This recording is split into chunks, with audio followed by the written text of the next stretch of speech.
The cursor blinked, a rhythmic mechanical pulse against the dark screen. Marcus Reed sat hunched in the back corner of the library, the only place where the air was warm and the light was consistent. His backpack rested against his ankles, containing everything he owned in the world. He moved his hands across the keyboard, his fingers tracing lines of syntax that felt more solid than the floor beneath him. Outside the window, the sun had already set, and the temperature was dropping. He had nowhere to go, no bed to return to, and no safety net to catch him if he fell. A librarian walked by, dimmed the overhead lights, and tapped on the glass of the adjacent cubicle. The library was closing. Marcus leaned back, his eyes burning from hours of focus. He looked at the screen, then down at the worn zipper of his bag. He could leave and head into the freezing dark of the city streets, or he could force his mind to hold on to one more string of code. He clicked the save button, watched the progress bar crawl across the screen, and refused to look at the exit door. The screen was his only territory, and for now, he held the line. Marcus stepped out into the biting wind. The library doors clicked shut behind him, sealing away the only warmth he had known all day. He walked without destination, his pace mechanical, counting the cracks in the sidewalk to keep his mind occupied. Near a metal trash bin, he spotted a weathered spine sticking out from a pile of damp newspapers. He stopped, leaned down, and pulled it free. The cover was torn, but the pages inside remained crisp. He walked to a street lamp, the yellow light flickering above him, and flipped through the text. His thumb stopped on a single, bold sentence. Whatever the mind can conceive and believe, it can achieve. He read the words 3 times. They did not change the temperature of the air, and they did not provide a place to sleep, but the weight in his chest shifted. He stared at the pavement, then at the distant skyline.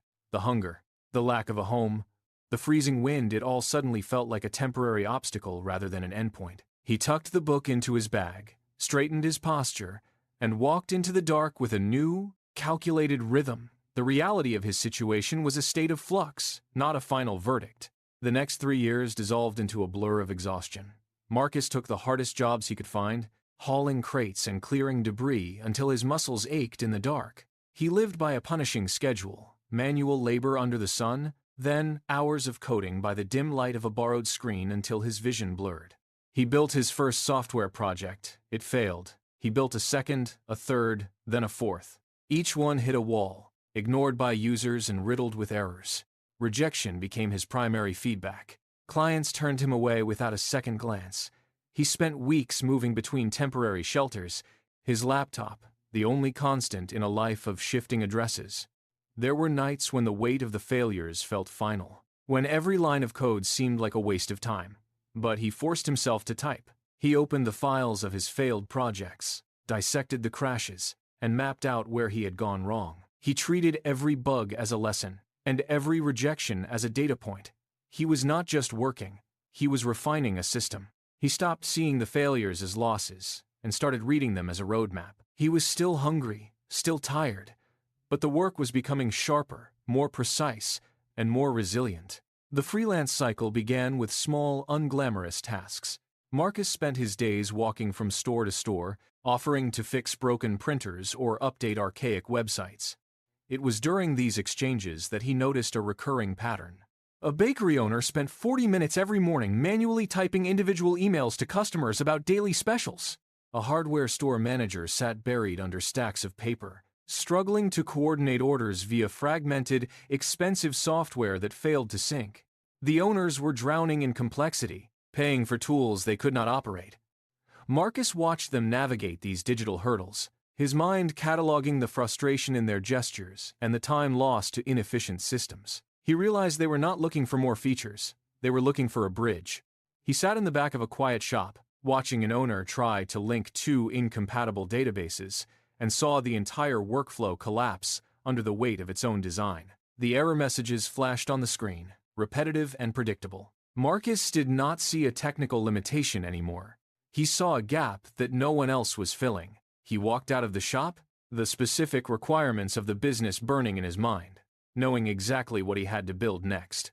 Marcus found a wooden bench in the shade of a public park. He set his laptop on his knees. The battery indicator hovered at 20%, a ticking clock that reminded him he had no access to an outlet until the library opened the next morning. Around him, The city moved in a blur of commuters and tourists, but he ignored the noise. He opened the terminal, his fingers hovering over the keys. He had to build a bridge between the bakery owner's chaos and a simple, automated solution. He began to type. The first few functions were rough, a messy tangle of logic that he deleted seconds later. His heart hammered against his ribs. If this failed, he had no backup plan. He forced his breathing to steady. He ignored the hunger in his stomach and the ache in his shoulders. He stripped away the unnecessary features, focusing only on the core communication loop. His pulse slowed. The world beyond the screen ceased to exist. Line by line, the architecture began to emerge. He was not just writing code. He was pouring his remaining survival instinct into the machine. He worked until the screen dimmed in the twilight, the first version of the software taking shape, heavy with the pressure of his future. The first version of the software was a disaster. Marcus tested the interface with a local cafe owner, and the system froze before the first email could send. He tried to force a connection, but the screen flashed a cascade of red error warnings. The cafe owner shook his head, sighed, and walked away. Marcus sat alone in the corner of the cafe, staring at the frozen code. The entire architecture was flawed, built on a foundation that could not handle real-world data. The failure was absolute. He felt the weight of the last 2 weeks of effort dissolving into digital noise. He could have packed his laptop and abandoned the project, but he did not. He opened the source files and highlighted the entire directory. With a single command, he deleted the code. He started a blank document. His hands moved with a cold, mechanical precision now. He stripped the logic down to its barest components, removing every unnecessary line that contributed to the bloat. He began rebuilding the core architecture from scratch, line by agonizing line. The silence in the room was absolute as he worked through the night. He was no longer building a tool, he was refining a system, turning his frustration into a blueprint that would not collapse under pressure. Marcus stood by the counter of the local bakery, his laptop balanced on a flour-dusted display case. He clicked the launch button. The screen flickered, processed the queue, and sent a confirmation email to the shop's customer list in under 3 seconds. The owner watched the screen, then looked at the register. A customer walked in, placed an order, and the system updated the inventory in real time. The owner leaned forward, his face shifting from doubt to genuine surprise. He nodded once, reaching for his wallet to pay the setup fee. Marcus felt the air in his lungs shift. It was the first time his work had translated into a tangible, paid result. He walked out of the bakery, the heavy laptop tucked firmly under his arm. The street felt different. He did not look for a place to sleep. He looked for the next storefront. He entered a florist, then a hardware shop, then a small bookstore. Each time he opened the interface, demonstrated the speed, and secured a sign-up. The rejection of the past months evaporated. He was no longer a boy with a broken machine. He was a provider of solutions. He moved from door to door, the rhythm of his footsteps matching the pace of his growing ambition, fueled by the first taste of true, repeatable momentum. The list of users grew from 10 to 50, then to 100 within weeks. The manual effort of walking from door to door shifted into a digital cycle of referrals and upgrades. Marcus stopped carrying his life in a backpack. He signed a lease on a tiny, windowless studio, trading the uncertainty of couches and shelters for a locked door and a desk of his own. He hired his first assistant, a part-time student who helped manage the surge in support tickets. The work was constant, but the nature of the struggle had changed. Instead of fighting for a place to sleep, he was fighting to keep the servers from buckling under the load. He spent nights optimizing the database, watching the user count tick upward on his dashboard. The platform moved beyond the local district, jumping from town to town, then across state lines. What started as a desperate attempt to prove his worth became a nationwide engine for small businesses.